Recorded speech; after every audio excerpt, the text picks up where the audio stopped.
पाकिस्तान के former ambassador to India Abdul Basit साहब ने ये स्टेटमेंट दिया। उन्होंने बोला है, एक इंटरव्यू में उन्होंने ये कहा है, उन्होंने ये कहा कि जो इंडिया के प्राइम मिनिस्टर नरेंद्र मोदी साहब हैं वो आने लगे हैं अगली टर्म में। अगला टेन्योर जो है वो मोदी का आ रहा है, मोदी आ रहा है, तो ऐसा ना हो कि कहीं ये पूरा का पूरा बालाकोट ही बन जाए। और कश्मीर के हवाले से बहुत सा ऐसा डर है पाकिस्तान की पब्लिक में, पाकिस्तान के पॉलिटिशियंस को, कि जैसे पहले कश्मीर को आर्टिकल 370 हटाया गया, अब इस साइड वाले कश्मीर के ऊपर भी। और बहुत इसको एक वो जैसे बहुत खौफ है इस चीज का। और साथ उन्होंने कहा कि बालाकोट टाइप जो है कोई वैसा हमला हो सकता है और पाकिस्तान को जो है इसके लिए पहले से तैयार रहना चाहिए। पाकिस्तान के इकोनॉमी के पैर नहीं है, उसका कोई लॉजिक नहीं है। पाकिस्तानी फालतू में खुशी मना लेते हैं कि आयूब खान के समय बहुत तगड़ी इकोनॉमी थी हमारी, मुशर्रफ के टाइम पे बहुत तगड़ी इकोनॉमी थी हमारी। अब इनसे पूछो क्यों, तो क्यों का जवाब किसी तुर्रम खान पाकिस्तानी के पास नहीं। अमेरिका वो जो सदर अमेरिकी सदर अपने बाथरूम का जो खर्चा है जो खुद उठाता है, जो एक एक रुपए का जवाब दे, वो $5 अरब पाकिस्तान को नहीं दे रहा था। वो नवाज शरीफ साहब की अगर आप कोई गाड़ियां बनाते थे, आप कोई हवाई जहाज बनाते थे, कोई सॉफ्टवेयर प्रोग्रामिंग करते थे, आप अब वो पैसा कहां से रहा था? बस मुशर्रफ के टाइम पे अच्छी इकोनॉमी थी, इस अच्छी तो थी, इसमें कोई शक नहीं है, लेकिन वो मांगे तांगे का पैसा था क्योंकि वॉर ऑन टेरर चल रहा था। उसको कहते तो चाय वाला है, लेकिन वो चाय वाला जो है काम तो कर रहा है ना। ये तो नहीं है ना कि हमारी तरह 35-40 साल हुकूमत करके जो अपने ही एरिया को बस डेवलप करके वो कहें जी हमने पाकिस्तान को ऐसा बना दिया। जो कश्मीर के लोग हैं, मेरा को 3-4 कश्मीर के लोगों से वास्ता पड़ा है, उनमें से ज्यादातर लोगों की मैंने राय ये देखी है कि वो पाकिस्तान के साथ नहीं आना चाहते। अब जो राह है वो घुस घुस के जो है वो मुल्क के अंदर मार रही है लोगों को। और दूसरी तरफ अब मोदी के आने से इतना ज्यादा खतरा, ये खौफ है कि कह रहे हैं कि जनाब ये तो हमला हो जाएगा। तो सबसे पहले तो ये जो मुल्ले हैं ना, ये हमारे सबसे बड़े दुश्मन हैं। जो ये मुल्ले हैं जिन्होंने हमें ये सिखाया है, हमारी यूथ को ये सिखाया है कि जो गैर मुस्लिम है, खासतौर पर जो हिंदू भाई हमारे या ईसाई भाई जितने हैं, वो आपके दुश्मन हैं। तो ये जिस मुल्ला ने आपको ये बात सिखाई है ना, मैं अपनी यूथ को कहता हूँ वो सबसे बड़ा आपका दुश्मन है। उस इंसान से दूर रहें जो आपको ये बात सिखाता है। हर चीज़ को फॉलो किया जाता है। आप कल्चर के अलावा भी देखें कि आप उनसे बाहर आए नहीं हैं, आपकी रसूमात आज तक भी वही हैं। अगर आपने मुसलमानों के हुकूक की बात करनी है, फिर आप चाइना के अंदर भी करें, ठीक है, फिर आप रोहिंग्या के अंदर भी करें।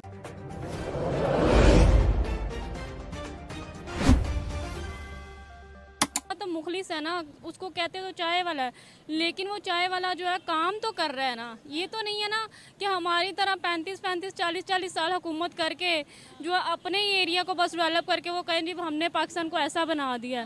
तो पाकिस्तान को जाके ज़रा विलेजेस में देखें, बलूचिस्तान में देखें, ठीक है, तो पता चल जाएगा पाकिस्तान को कहाँ पे लेके गए हैं जो है 76-75 सालों में। बलूचिस्तान में क्या है, सिंध में आपने नाम लिया, लेकिन है क्या यहाँ पर? डेवलपमेंट पर आप बात कर रहे हो ना? डेवलपमेंट पे बात कर लें, आप पॉवर्टी पे बात कर लें, वहाँ की जो है आप किसी भी चीज़ एजुकेशन पे बात कर लें, क्या उनका रेट और क्या उनके क्राइटेरिया उनके, आप किसी भी चीज़ में बात कर लें, कुछ भी नहीं है। सिंध की बात करें तो वडेरा सिस्टम आज तक ख़त्म नहीं हो सका, आज तक नहीं ख़त्म हो सका। वो हिंदुओं आना जो रस्म जो सोच चलती आ रही थी बड़े सगीर से, वो आज तक वही चल रही है। हिंदुआना सोच का है वहाँ पे सारी की सारी। ये क्या है वडेरा सिस्टम जो क्या है, हिंदुआना सोच है कि ना वहाँ पर आज भी कोई वो फीमेल्स को वही चीज़ें फेस करनी पड़ी जो बड़े सगीर में करनी। हम कहते हैं डेमोक्रेटिक कंट्री है, ये डेमोक्रेटिक कंट्री है। ये डेमोक्रेटिक कंट्री है किसी एंगल से, ये तो हमारी अवाम ही बता सकती कितनी की डेमोक्रेटिक कंट्री है। ये कहते हैं जी आज़ादी, आज़ादी किस चीज़ की आज़ादी है? कौन कहते हैं आज़ादी है? ये हमारी अवाम ही कहती है कि जी ये आज़ाद है, हम आज़ाद हैं। हुक्मरान कहते हैं हम आज़ाद हैं। हमारी सोच ही आज़ाद नहीं है। हम किसी भी तरह से आज़ाद नहीं है। वो लोग आज़ाद हैं। कौन लोग? भारतीय। भारत की जहाँ तक बात की जाए उनमें आज़ादी है। वो चाहे एक आप ले लें, अगर जब आती है हिंदुज़म की बात कर लें, तो जब वो आते हैं रोड पे तो पता चलता है कि आज़ाद है वो, चाहे वो हिंदुओं की हद तक ही है, लेकिन आज़ाद तो है वो। भाई मुसलमान भी वहाँ पर आज़ाद है। मुसलमान फैक्ट्स देखें ना तो वो भी वहाँ पर आज़ाद है। ठीक है, तो मैं आपको कहता हूँ ये जो हमारे मुल्ले हैं, इनको मस्जिदों में बिठाएं और इनको एक जगह पे कैद कर दें। इनको कहें कि आपका पॉलिटिक्स के साथ कोई ताल्लुक नहीं है। कैद ना करें, मतलब मजहब के हवाले। कैद करने से मुराद मेरा ये है कि इनको एक ऐसी स्पेस दें जहाँ पे ये पॉलिटिकल मामलात के अंदर अपना लुच फ्राई ना करें। हमें कोई जरूरत नहीं है इनकी। एक आजकल के जो हमारे, अब आप 5वीं क्लास के बच्चे को उठा के पूछ लें कि ज़मीन क्या स्टेशनरी है? हाँ, और हमारे 80-80 साल के उलमा कराम बच्चों को ये पढ़ा रहे हैं ज़मीन स्टेशनरी है। ठीक हो मैं गया। आपको एक छोटी सी मिसाल दे रहा हूँ। मैं इनको ये कह रहा हूँ कि आप मजहबी बुनियादों पे मजहब को साइड पे रखें।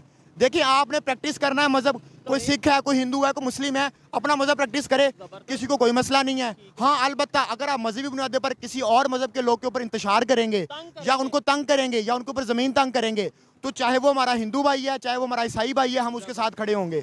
हम मजलूम के साथ खड़े होते हैं। जालिम अगर मुस्लिम भी होगा तो वो हमारे लिए बहुत बुरा है। बुरा है ये, ठीक और है। ये हमारे लिए नहीं, हमारे पाकिस्तान के लिए बहुत बुरा है। ये बातें कुछ लोगों को थोड़ी कड़वी लगती है कि यार ये कैसी बात करते हैं, मिनोरिटीज की या हिंदुओं की या सिखों की बात करते हैं। मैं कहता हूँ हम पाकिस्तानियों की बात करते हैं। आपने उनको हिंदू, सिख, क्रिश्चियन बनाया, हमारे लिए वो सब पाकिस्तानी है। जितना हम पाकिस्तानी है उतने ही उन्हें पाकिस्तान में राइट होना चाहिए। दिलशाद पाकिस्तान भाई, की तरक्की के अंदर देखें, मैं हमेशा ये कहता हूँ पाकिस्तान की तरक्की के अंदर सिर्फ मुसलमानों का हाथ नहीं है, यहाँ पे ईसाइयों का भी है। और रिसेंटली तो एक हमारे हिंदू भाई हैं, वो मेरे ख्याल है उधर गए हैं, क्या कहते हैं, हमारे एयर चीफ मार्शल बने हैं गालबन, उनका नाम मेरे ज़हन से निकल गया है। और बहुत इसको एक वो जैसे बहुत खौफ है इस चीज का। और साथ उन्होंने कहा कि बालाकोट टाइप जो है कोई वैसा हमला हो सकता है और पाकिस्तान को जो है इसके लिए पहले से तैयार रहना चाहिए। तो साजिद साहब, एक तरफ हम सुनते हैं कि जनाब जो राह है वो घुस घुस के जो है वो मुल्क के अंदर मार रही है लोगों को, और दूसरी तरफ अब मोदी के आने से इतना ज्यादा खतरा, ये खौफ है कि कह रहे हैं कि जनाब ये तो हमला हो जाएगा। तो आपको ये फिनोमेना कैसा लग रहा है? क्या हम इतने ही वो हो गए हैं, क्या अब बैठ गए हैं डर के मारे कि ये क्या होगा? मोदी जी की जो विक्ट्री है वो साउंड प्रूफ है। वो जिस तरह कहते हैं ना कि एयर टाइट है, उसको इट कैन बी चैलेंज्ड।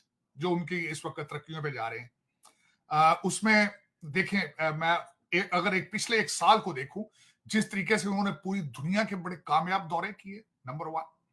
फिर G20 ने उनको जिस तरीके से उनके उसको एक पुश दी। फिर उसके बाद आप देखें कि चंद्रयान को देख लें, आप आदित्य 1 को देख लें।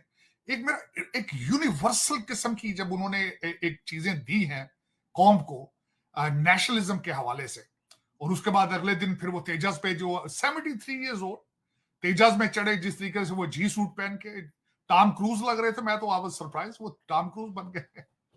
तो फिर उसके बाद उनको इलेक्शन जीतने के लिए अब मेरा ख्याल है बालाकोट बहुत छोटा होगा अब इस वक्त। बल्कि मैं ये बताना चाहूंगा बासत साहब को और उनके दोस्तों को भी, इस वक्त भारत जो है वो पाकिस्तान की बात करके भी राजी नहीं है।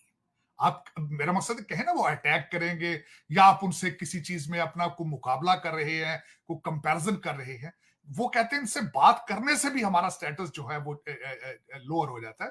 तो ये बिल्कुल गलत बात है कि वो भारत को अब जरूरत है आप पे अटैक करके वोट लेने की, उनको बीजेपी, वो they are way ahead of the game.